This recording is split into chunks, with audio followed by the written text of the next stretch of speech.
Kishu, the Blackfin Goes to War, Part 1, by Peak Arel, friend and confidant to Kishu the Blackfin.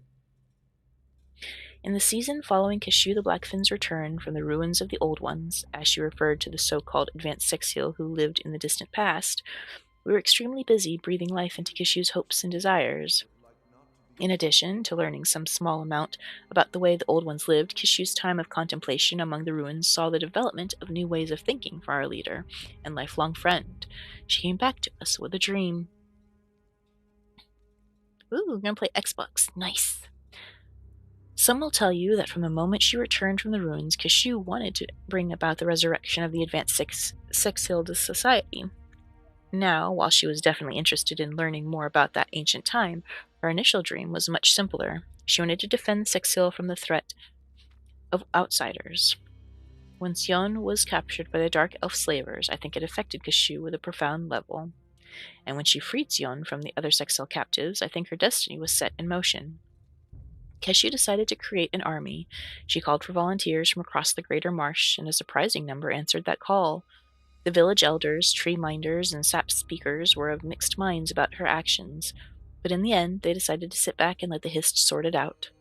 As with all things in Sexhill life, if Kishu succeeded, then her plans were meant to come to fruition, and if she failed, then she would disappear into the swamp and never be heard from again. That was the way things happened in Blackmarsh, but whatever Kishu's ultimate fate, in the beginning she was unstoppable. The initial band, informally known as the Blackfin's Legion, was more than 24 strong. Kishu and Boss Haruk at first served as instructors and trainers for the small gathering of warriors, but soon other notable fighters had rallied to her banner, including the battle mage known as Fire from Nowhere, and the Sexhill freedom fighter called Elfslayer. They provided expertise and helped with the training to reduce the burden on our beloved leader. When Kishu determined that we were at last ready to be tested, she decided on a target and pointed to her newly honed weapon at it. We were going to attack a house-dressed slave caravan and set the captives free. We planned and trained for weeks, preparing for every contingency Kishu and her most trusted advisors could think of. We scouted the house-dress enclave. We reconnoitered the most probable paths from Stormhold toward Morrowind. We watched, we waited, and then we made our move. The house-dressed slave caravan departed from Stormhold on a rainy morning with little fanfare. A line of Sexhill slaves, consisting of more than 50 of our egg brothers and egg sisters, were chained together and forced to march between two massive wagons, each pulled by a team of Gwar. House-dressed guards rode atop the wagons, marched on each side of the line of slaves, and ranged around the caravan atop horses and other riding beasts. In all, there were about 30 Dark Elf warriors guarding the caravan. For this exercise, Kishu led a force of 26 Blackfin legionnaires to liberate the slaves.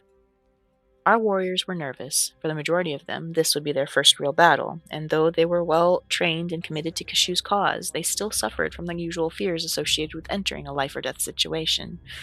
Kishu and her officers remained visible, displaying confidence and determination that went a long way toward calming our troops. We set up to ambush the caravan as it made its way through a narrow passage, a few hundred strides from the border of Morrowind. Kishu gave the signal as she rushed forward to meet the enemy. We followed, spilling from our hiding places like wood ants emerging from a rotten log. If we were still nervous, it didn't show as we fell upon the Dark Elves. Kishu's strategy worked perfectly. When the battle was over, the Dark Elf guards were either dead or had surrendered, and though we had suffered a few minor wounds, none of the Blackfin Legion had fallen. The mission went off flawlessly, and Kishu's reputation grew with every Sexhill captive we set free.